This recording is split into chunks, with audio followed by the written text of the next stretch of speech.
And in the meantime, I'm quite sure he's quite tolerant. He put up with it. Barney Finegan, please, ladies and gentlemen.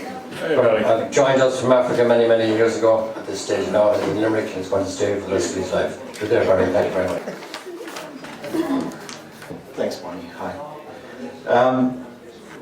This poem this evening is it's inspired by the song Lisa Siklafia by Koos Kombuis, a Afrikaans composer.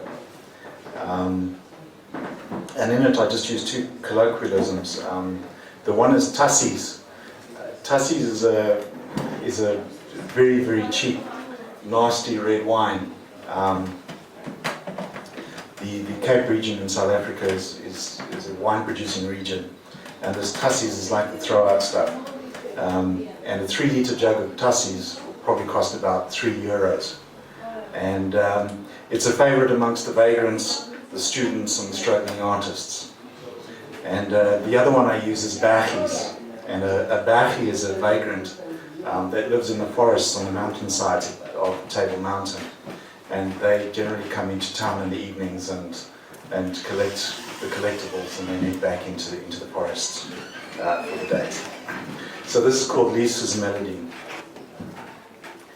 Lisa says she's found her peace in this, her mountainside retreat, below the mist and high above the blue, blue sea. And as I say it's time to leave, she begs me stay, says she'll miss me when I'm gone. Could I just give a bit more time, let her play a little while, for me, her audience of one. She opens the old piano across the room, lightly taps a few keys, smiles, eyes closed, she inhales.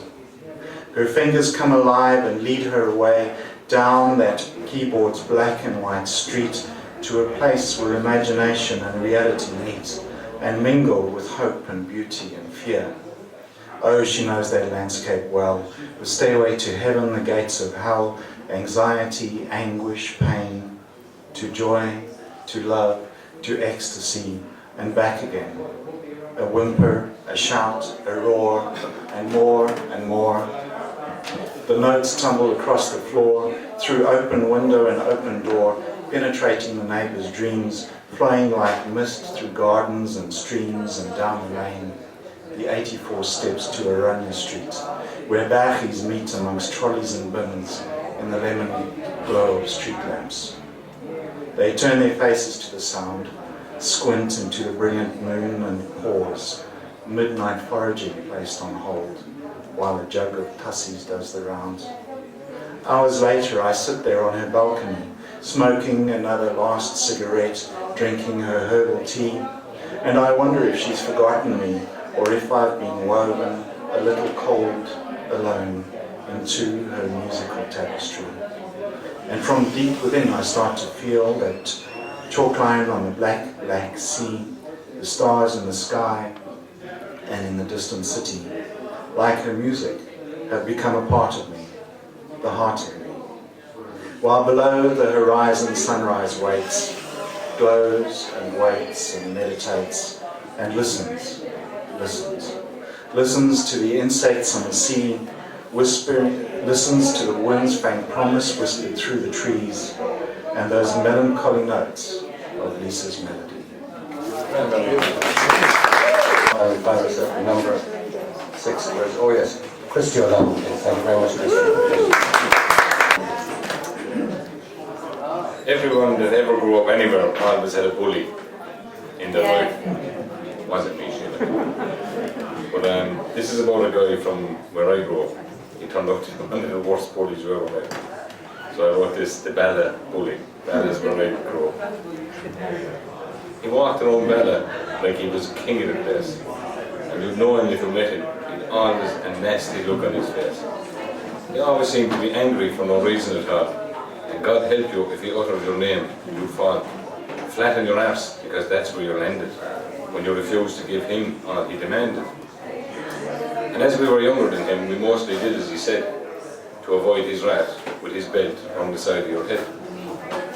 There were shops in Bala, and we used to sit on their sills, and we longed for the money that was inside of their tills. But this was no place to be, and we considered this our club. But not on Sundays, as the Bala bully came home drunk from the pub. He strolled shakily across the green by the school and hit all he met, calling them all nothing but fools. For years he struck terror into the hearts of us youth, until a few of us decided to put an end to this brute. And if we were to make a stand and put an end to his reign, the bully from Bella would have to feel quite some pain. It would have to be a Sunday when he wasn't quite right. We'd meet him halfway and beat him in this fight. And we did meet him and beat him and left him on the grass, so that everybody could see it was us who beat his ass.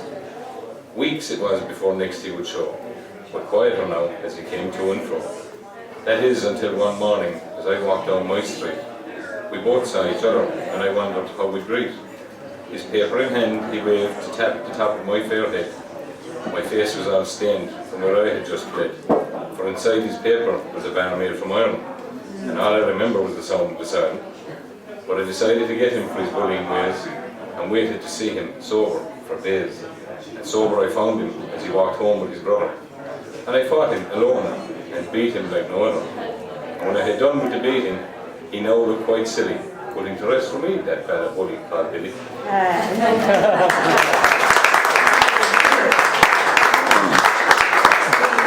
This is about a bully of another kind. He was a fruit and vegetable man in Ballinempty for years. Drove around in a horse and cart. So I wrote this for Tom. Fruit and veg man. Everyone on our street thought he was a family friend, as he drove his horse and four-wheel cart around our bend. And he called to the houses 2 or 3 times a week. It never dawned on us it was for him business to see. And all the good customers that came out to see, they'd buy his wares and try to get the odd thing for free. His horse, as I recall, was a fine brown bay mare, and she pulled his cart and helped him sell all of his wares. I used to think someone somewhere had face painted his smile. He seemed to like the old mare though, and encouraged her every mile. They were long days when he had to go and collect his stock at dawn. The mare went along, and I recall a foal that was fawn. My mother would go and meet him by his cart, and fruit and vegetables from him would soon depart.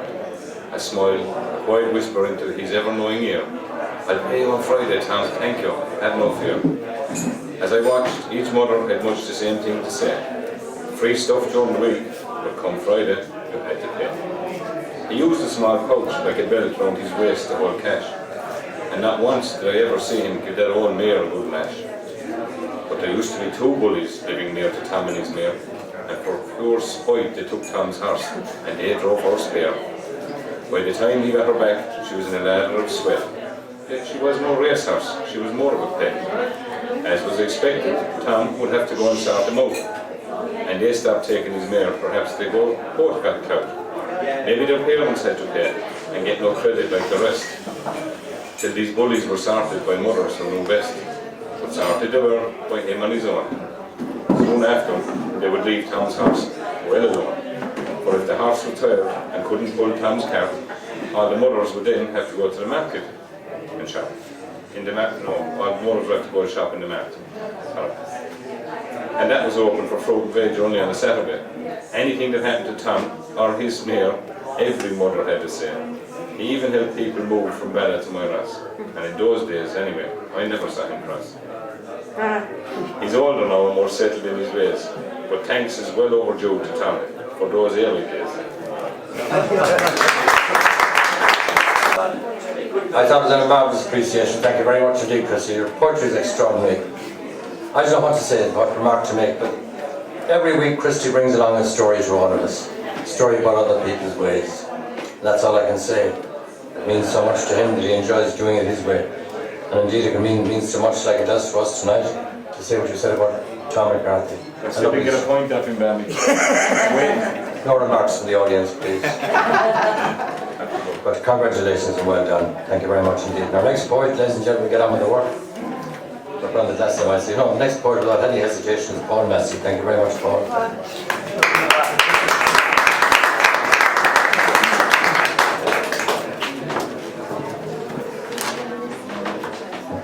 Thanks. I call this poem Rose. I hear I should stand back a little bit more. Rose. Rising so gallantly and proudly upright, The rain falls about you with a certain purifying clarity. Your body of vibrant red and bloom seeks the sunlight and be daily fed. Bathing in stillness, a tranquil silence. I find you peaceful to behold, to meditate upon your presence. Time falls most kindly upon you. The sky closes her eyes and you witness her star-speckled shawl of black, commingled with the ivy strand that runs to your heart in a blossom board. You patiently sit, full and whole, embracing the day and feeling the storm. Thank you. It's a long time to get to the microphone, ladies and gentlemen. By golly, he's got some words and some poetry. Good luck to your poem, thank you very much indeed. Our next poet, ladies and gentlemen, without any further hesitation, Tom Moloney. Thank you very much indeed, Tom. A poem here called Count of Monte Cristo in Jail. Why would I write a poem like that? It turns out I had about 9 or 10 random words, and this is what came out of it.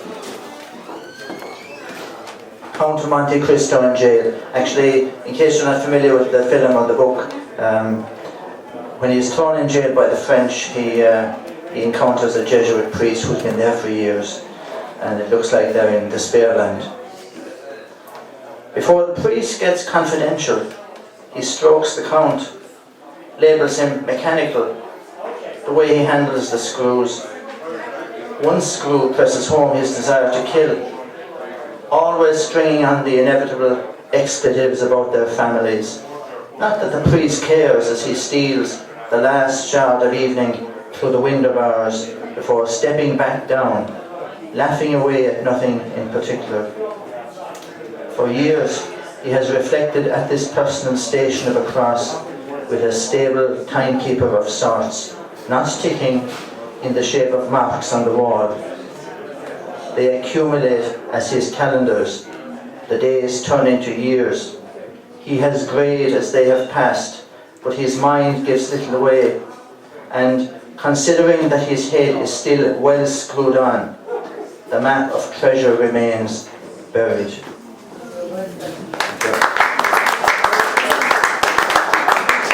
I read this poem a few weeks ago, so I have it was the uncut version, I think, 2 weeks ago. This one is more refined, I hope. It's called Darling for Women. It's different. It may well be the title of a book if I can get it out. He collapses to one side. Now it's her move. She pours eau de vie to season her love. Still holds back something from her cheeky face. No trigger squeals from that love bone above the unseen lip-covered space. Its secret shut off. Or is it the case that distant nerves connected to her brain's frontal lobe fire love from her funny place? A lyric echo, wireless indifference on the bed table, gets on with the late news and weather on stereo. Usurping intimacy. Matter of fact, a dilution of the central reserves, deflationary pressure. A last-minute goal means that the game is not yet over. Promise of some showers later on.